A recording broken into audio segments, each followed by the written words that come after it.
श्रीगणेशाय नमः। अथ श्री गणेश पंचरत्न स्तोत्र।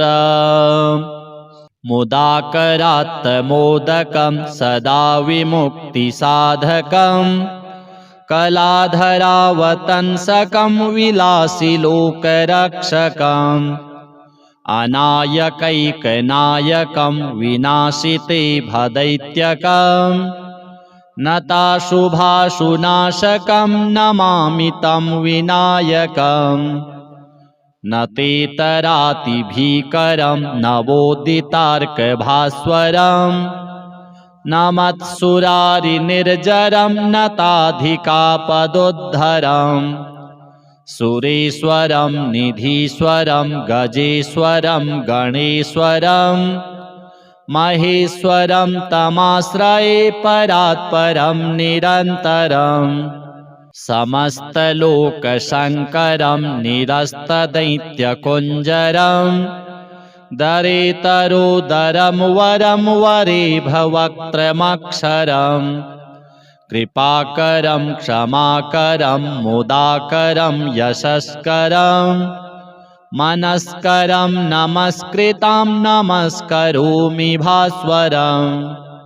अकिञ्चनार्तिमार्जनं चिरन्तनोक्तिभाजनं, पुरारिपूर्वनन्दनं सुरारिगर्वचर्वणं, प्रपञ्चनाशभीषणं धनञ्जयादिभूषणं, कपोलदानवारणं भजे पुराणवारणम्। नितान्तकान्तदन्तकान्तिमन्तकान्तकात्मजम्, औचिन्त्यरूपमन्तहीनमन्तराय कृन्तनं, हृदन्तरे निरन्तरं वसन्तमेव योगिनां, तमेकदन्तमेव तं विचिन्तयामि सन्ततम्।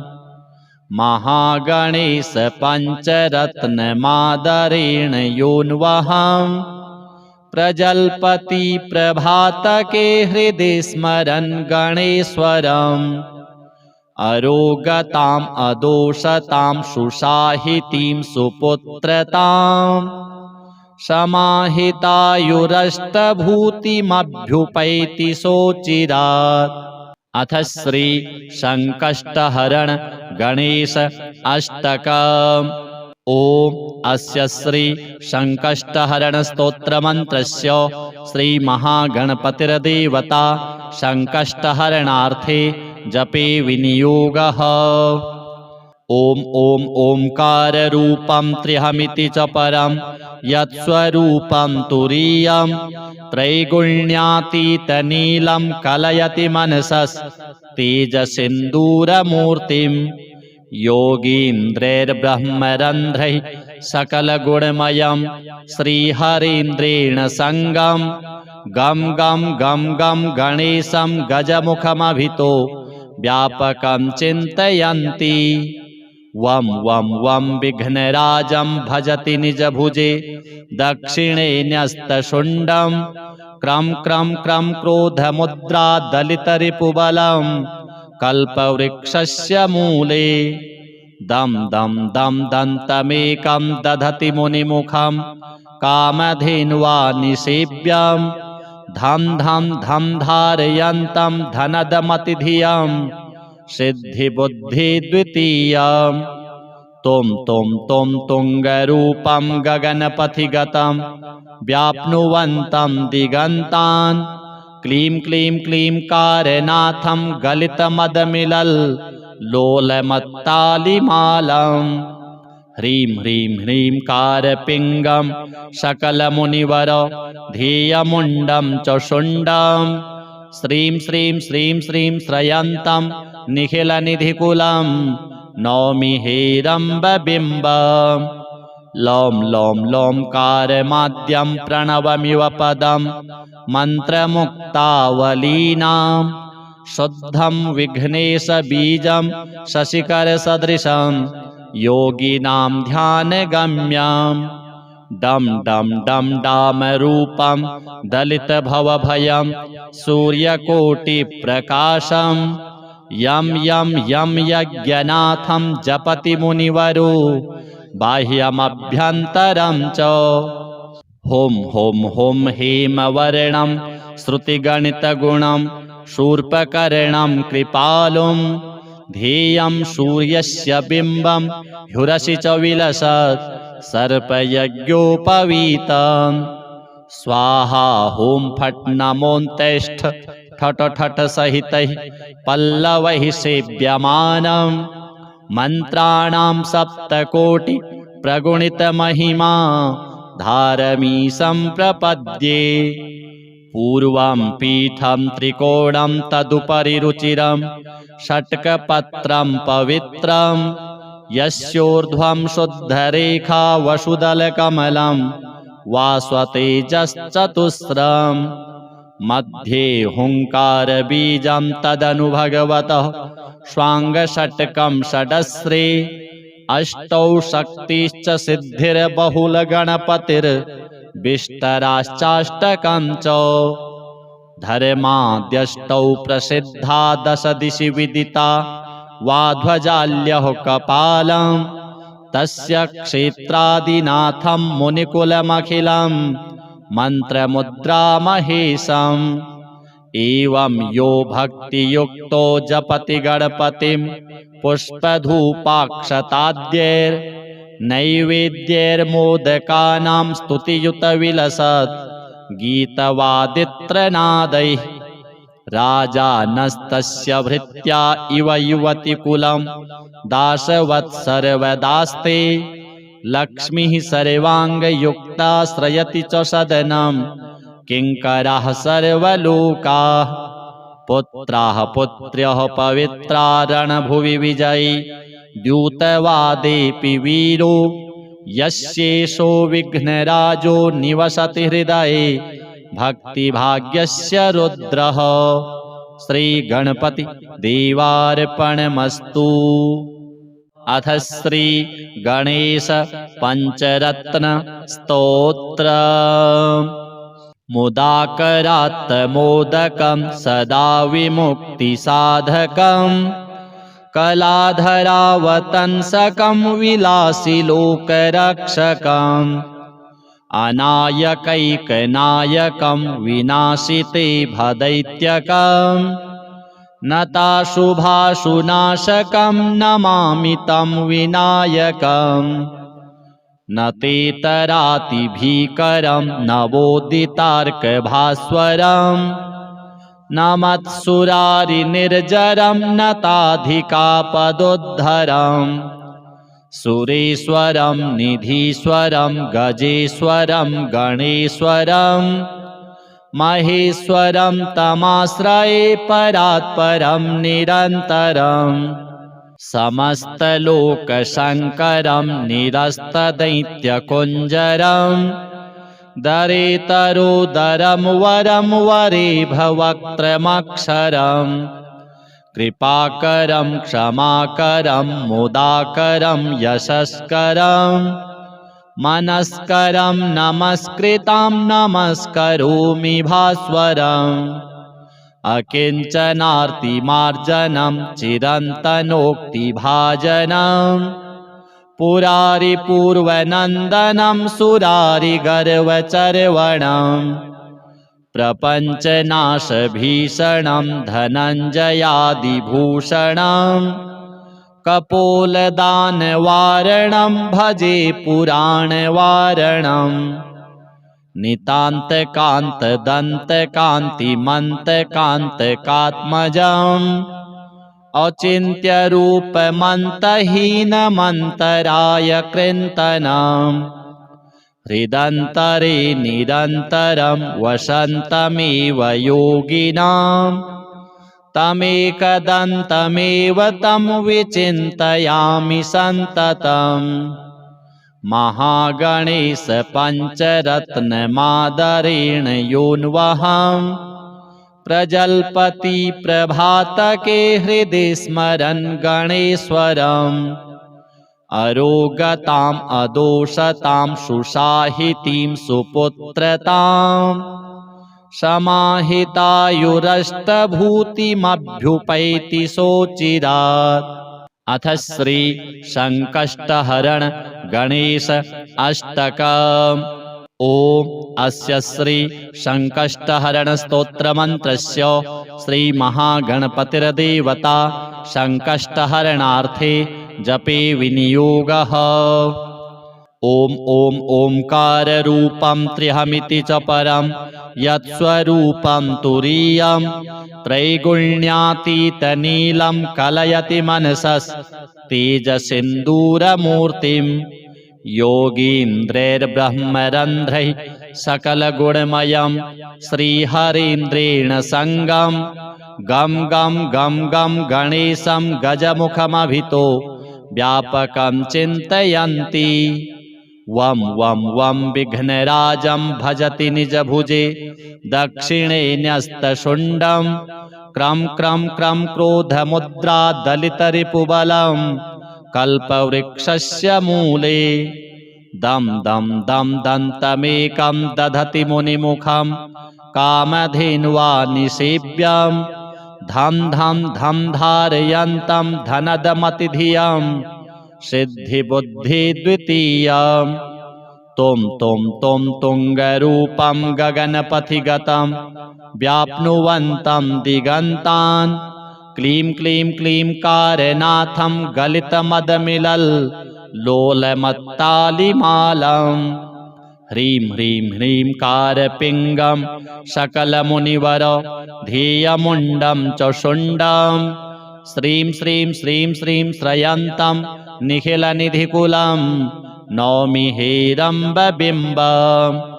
लौं लौं लौंकारमाद्यं प्रणवमिव पदं मन्त्रमुक्तावलीनां शुद्धं विघ्नेशबीजं शशिकरसदृशं योगिनां ध्यानगम्यं डं डं डं डामरूपं दलितभवभयं सूर्यकोटिप्रकाशं यं यं यं यज्ञनाथं जपति मुनिवरो बाह्यमभ्यन्तरं च हों हों हों हेमवर्णं श्रुतिगणितगुणं शूर्पकर्णं कृपालुं ध्येयं सूर्यस्य बिम्बं ह्युरसि च विलसत् सर्पयज्ञोपवीतं स्वाहा हों फट् नमोऽन्तेष्ठ ठट ठट सहितैः पल्लवैः सेव्यमानं मन्त्राणां सप्तकोटि प्रगुणितमहिमा धारमीशं प्रपद्ये पूर्वं पीठं त्रिकोणं तदुपरि रुचिरं षट्कपत्रं पवित्रं यस्योर्ध्वं शुद्धरेखा वसुदलकमलं वास्वतेजश्चतुस्रं मध्ये हुङ्कारबीजं तदनु भगवतः स्वाङ्गषट्कं षडस्रे अष्टौ शक्तिश्च सिद्धिर्बहुलगणपतिर्विष्टराश्चाष्टकं च धर्माद्यष्टौ प्रसिद्धा दश दिशि विदिता वाध्वजाल्यः कपालं तस्य क्षेत्रादिनाथं मुनिकुलमखिलं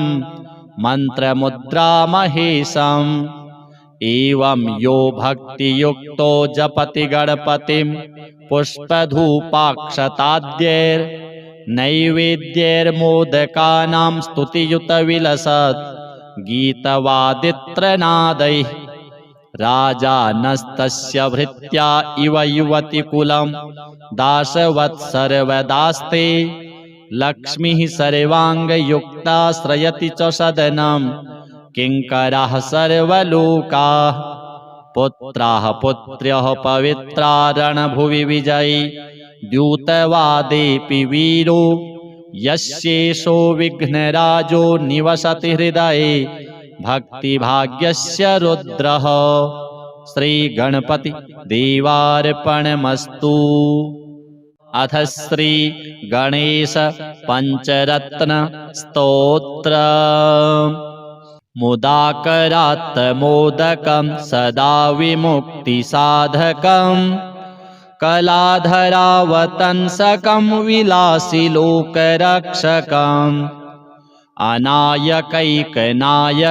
विनाशिते भदैत्यकम् नताशुभाशुनाशकं नमामि तं विनायकम् न तेतरातिभीकरं नवोदितार्कभास्वरम् न मत्सुरारिनिर्जरं नताधिकापदोद्धरम् सुरेश्वरं निधीश्वरं गजेश्वरं गणेश्वरं महेश्वरं तमाश्रये परात्परं निरन्तरम् समस्तलोकशङ्करं निरस्तदैत्यकुञ्जरम् दरेतरोदरं वरं वरेभवक्त्रमक्षरम् कृपाकरं क्षमाकरं मुदाकरं यशस्करं मनस्करं नमस्कृतं नमस्करोमि भास्वरम् अकिञ्चनार्तिमार्जनं चिरन्तनोक्तिभाजनं पुरारिपूर्वनन्दनं सुरारिगर्वचर्वणं प्रपञ्चनाशभीषणं धनञ्जयादिभूषणं कपोलदानवारणं भजे पुराणवारणम् नितान्तकान्तदन्तकान्तिमन्तकान्तकात्मजम् औचिन्त्यरूपमन्तहीनमन्तराय कृन्तनम् हृदन्तरे निरन्तरं वसन्तमेव योगिनां तमेकदन्तमेव तं विचिन्तयामि सन्ततम् महागणेश पञ्चरत्नमादरेण योऽन्वहं प्रजल्पति प्रभातके हृदि स्मरन् गणेश्वरम् अरोगताम् अदोषतां सुशाहितीं सुपुत्रतां समाहितायुरष्टभूतिमभ्युपैति सोचिरात्। अथ श्री संकष्टहरण गणेश अष्टकम्। ओम अस्य श्री संकष्टहरण स्तोत्रमन्त्रस्य श्री महागणपतिर्देवता संकष्टहरणार्थे जपे विनियोगः। ओम ओम ओंकाररूपं त्र्यहमिति च परं यत्स्वरूपं तुरीयं त्रैगुण्यातीतनीलं कलयति मनसस्तेजसिन्दूरमूर्तिं योगीन्द्रैर्ब्रह्मरन्ध्रैः सकलगुणमयं श्रीहरीन्द्रेण सङ्गं गं गं गं गं गणेशं गजमुखमभितो व्यापकं चिन्तयन्ति। वं वं वं विघ्नराजं भजति निजभुजे दक्षिणे न्यस्तशुण्डं क्रं क्रं क्रं क्रोधमुद्रा दलितरिपुबलं कल्पवृक्षस्य मूले दं दं दं दन्तमेकं दधति मुनिमुखं कामधेन्वा निसेव्यं धं धं धं धारयन्तं धनदमतिधियं सिद्धिबुद्धि द्वितीयम् तुम तुङ्गरूपं गगनपथिगतं व्याप्नुवन्तं दिगन्तान् क्लीं क्लीं क्लीं कारनाथं गलितमदमिलल् लोलमत्तालिमालम् ह्रीं ह्रीं ह्रीं कारपिङ्गं सकलमुनिवर ध्येयमुण्डं च शुण्डं श्रीं श्रीं श्रीं श्रीं श्रयन्तं निखिलनिधिकुलं नौमि हेरम्बबिम्बम् लौं लौं लौंकारमाद्यं प्रणवमिव पदं मन्त्रमुक्तावलीनां शुद्धं विघ्नेशबीजं शशिकरसदृशं योगिनां ध्यानगम्यं डं डं डं डामरूपं दलितभवभयं सूर्यकोटिप्रकाशं यं यं यं यज्ञनाथं जपति मुनिवरो बाह्यमभ्यन्तरं च हों हों हों हेमवर्णं श्रुतिगणितगुणं शूर्पकर्णं कृपालुं ध्येयं सूर्यस्य बिम्बं ह्युरसि च विलसत् सर्पयज्ञोपवीतम् स्वाहा हुं फट् नमोऽन्तेष्ठ ठट ठट सहितैः पल्लवैः सेव्यमानम् मन्त्राणां सप्तकोटि प्रगुणितमहिमा धारमीशं प्रपद्ये पूर्वं पीठं त्रिकोणं तदुपरि रुचिरं षट्कपत्रं पवित्रं यस्योर्ध्वं शुद्धरेखा वसुदलकमलं वास्वतेजश्चतुस्रम् मध्ये हुङ्कारबीजं तदनु भगवतः स्वाङ्गषट्कं षडश्रे अष्टौ शक्तिश्च सिद्धिर्बहुलगणपतिर्विष्टराश्चाष्टकं च धर्माद्यष्टौ प्रसिद्धा दशदिशि विदिता वाध्वजाल्यः कपालं तस्य क्षेत्रादिनाथं मुनिकुलमखिलं मन्त्रमुद्रामहेशम् एवं यो भक्तियुक्तो जपति गणपतिं पुष्पधूपाक्षताद्यैर्नैवेद्यैर्मोदकानां स्तुतियुतविलसत् गीतवादित्रनादैः राजानस्तस्य भृत्या इव युवतिकुलं दासवत्सर्वदास्ते लक्ष्मीः सर्वाङ्गयुक्ता श्रयति च सदनं किङ्कराः सर्वलोकाः पुत्राः पुत्र्यः पवित्रा रणभुवि विजयी द्यूतवादेऽपि वीरो यस्येषो विघ्नराजो निवसति हृदये भक्तिभाग्यस्य रुद्रः श्रीगणपति देवार्पणमस्तु। अथ श्री गणेश पंचरत्न स्तोत्र।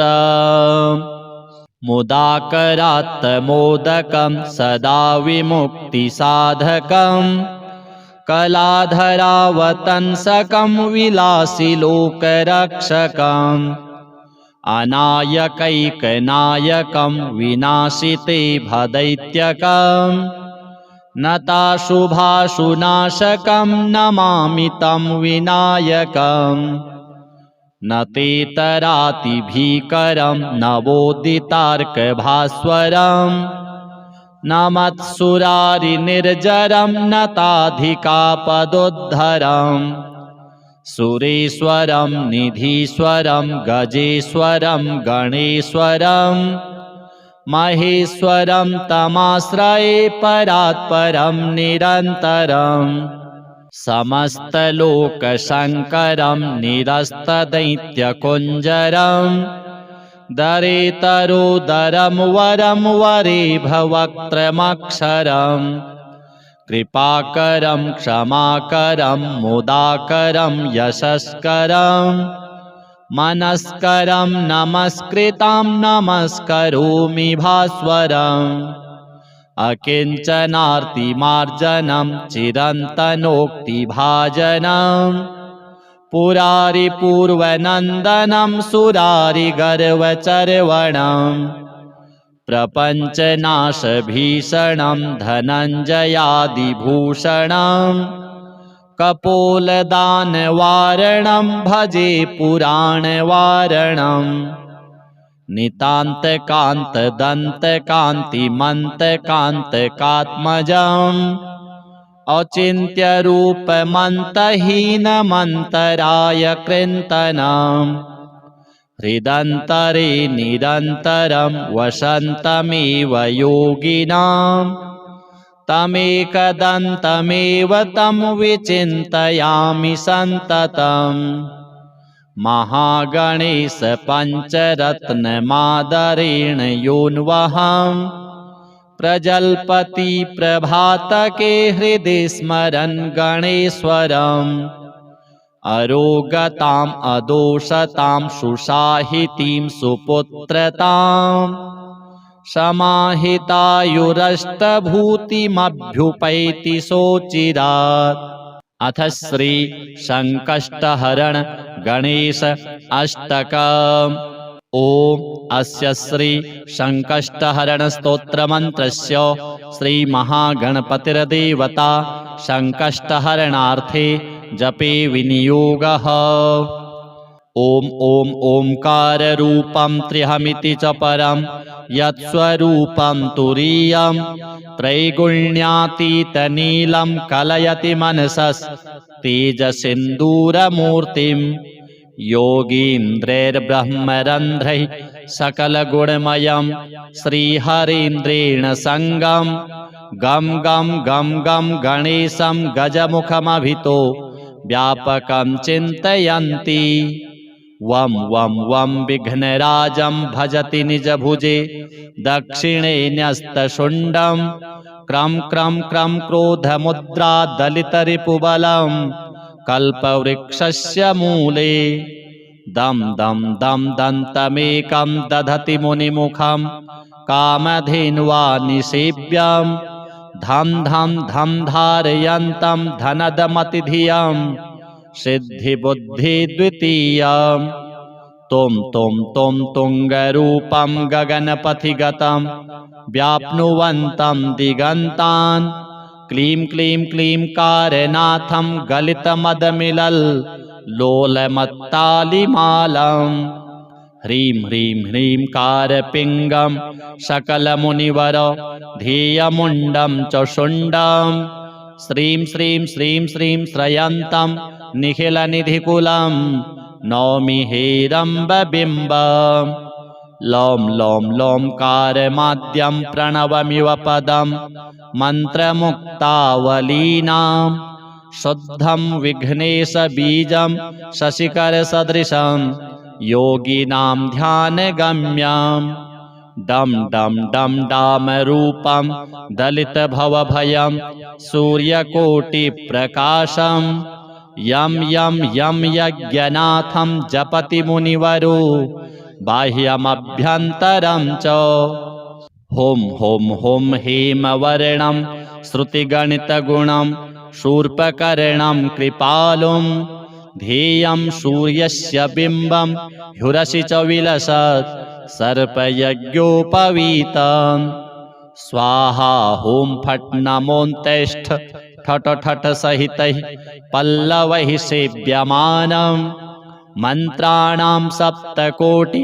प्रगुणितमहिमा धारमीशं प्रपद्ये पूर्वं पीठं त्रिकोणं तदुपरि रुचिरं षट्कपत्रं पवित्रं यस्योर्ध्वं शुद्धरेखा वसुदलकमलं वास्वतेजश्चतुस्रं मध्ये हुङ्कारबीजं तदनु भगवतः स्वाङ्गषट्कं षडस्रे अष्टौ शक्तिश्च सिद्धिर्बहुलगणपतिर्विष्टराश्चाष्टकं च धर्माद्यष्टौ प्रसिद्धा दश दिशि विदिता वाध्वजाल्यः कपालं तस्य क्षेत्रादिनाथं मुनिकुलमखिलं मन्त्रमुद्रामहेशम् एवं यो भक्तियुक्तो जपति गणपतिं पुष्पधूपाक्षताद्यैर्नैवेद्यैर्मोदकानां स्तुतियुतविलसत् गीतवादित्रनादैः राजानस्तस्य भृत्या इव युवतिकुलं दासवत्सर्वदास्ते लक्ष्मीः सर्वाङ्गयुक्ता श्रयति च सदनं किङ्कराः सर्वलोकाः पुत्राः पुत्र्यः पवित्रा रणभुवि विजयी द्यूतवादेऽपि वीरो यस्येषो विघ्नराजो निवसति हृदये भक्तिभाग्यस्य रुद्रः श्रीगणपति देवार्पणमस्तु। अथ श्री गणेश पंचरत्न स्तोत्र। मुदाकरात् मोदकं सदा विमुक्तिसाधकं कलाधरावतंसकं विलासिलोकरक्षकम् अनायकैकनायकं विनाशिते भदैत्यकं नताशुभाशुनाशकं नमामि तं विनायकम् न तेतरातिभीकरं नवोदितार्कभास्वरम् न मत्सुरारिनिर्जरं न ताधिकापदोद्धरम् सुरेश्वरं निधीश्वरं गजेश्वरं गणेश्वरं महेश्वरं तमाश्रये परात्परं निरन्तरम् समस्तलोकशङ्करं निरस्तदैत्यकुञ्जरम् दरेतरोदरं वरं वरेभवक्त्रमक्षरम् कृपाकरं क्षमाकरं मुदाकरं यशस्करं मनस्करं नमस्कृतं नमस्करोमि भास्वरम् अकिञ्चनार्तिमार्जनं चिरन्तनोक्तिभाजनं पुरारिपूर्वनन्दनं सुरारिगर्वचर्वणम् प्रपञ्चनाशभीषणं धनञ्जयादिभूषणं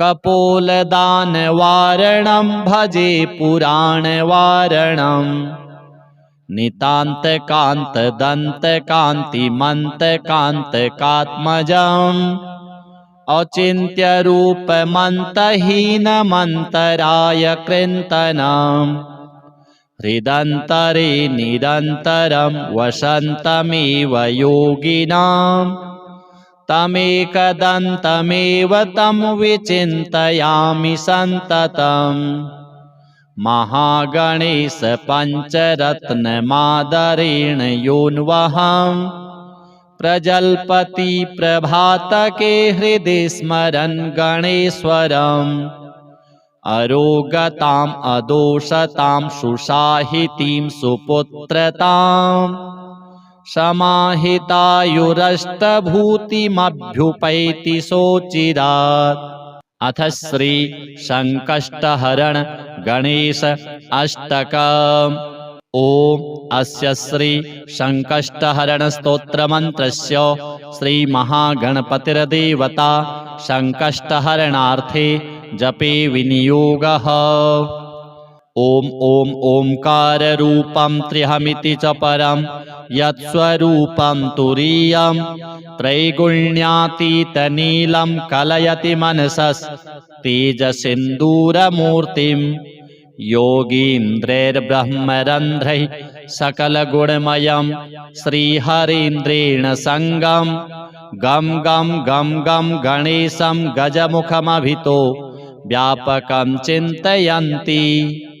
वं वं वं विघ्नराजं भजति निजभुजे दक्षिणे न्यस्तशुण्डं क्रं क्रं क्रं क्रोधमुद्रा दलितरिपुबलं कल्पवृक्षस्य मूले दं दं दं दन्तमेकं दधति मुनिमुखं कामधेन्वा निसेव्यं धं धं धं धारयन्तं धनदमतिधियं सिद्धिबुद्धिद्वितीयं तुं तुं तुं तुङ्गरूपं गगनपथिगतं व्याप्नुवन्तं दिगन्तान् क्लीं क्लीं क्लीं कारनाथं गलितमदमिलल् लोलमत्तालिमालम्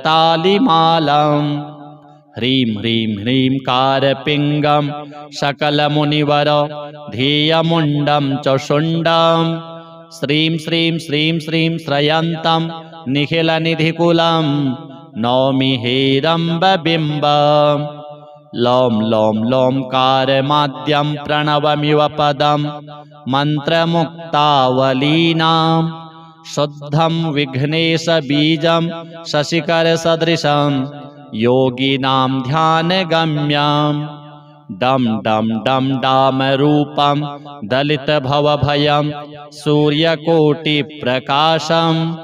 यं यं यं यज्ञनाथं जपति मुनिवरो बाह्यमभ्यन्तरं च हों हों हों हेमवर्णं श्रुतिगणितगुणं शूर्पकर्णं कृपालुं ध्येयं सूर्यस्य बिम्बं ह्युरसि च विलसत् सर्पयज्ञोपवीतं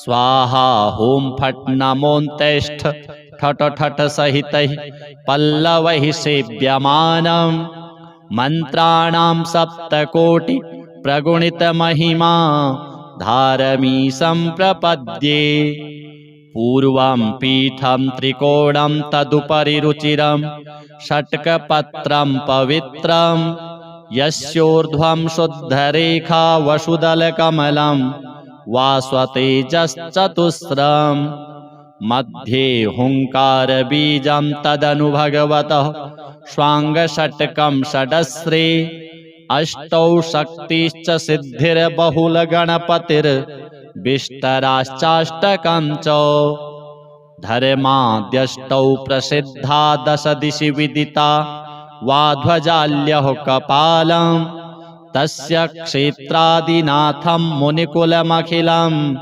मन्त्रमुद्रामहेशम् एवं यो भक्तियुक्तो जपति गणपतिं पुष्पधूपाक्षताद्यैर्नैवेद्यैर्मोदकानां स्तुतियुतविलसत् गीतवादित्रनादैः राजानस्तस्य भृत्या इव युवतिकुलं दासवत्सर्वदास्ते लक्ष्मीः सर्वाङ्गयुक्ता श्रयति च सदनं किङ्कराः सर्वलोकाः पुत्राः पुत्र्यः पवित्रा रणभुवि विजयी द्यूतवादेऽपि वीरो यस्येषो विघ्नराजो निवसति हृदये भक्तिभाग्यस्य रुद्रः। श्रीगणपति देवार्पणमस्तु।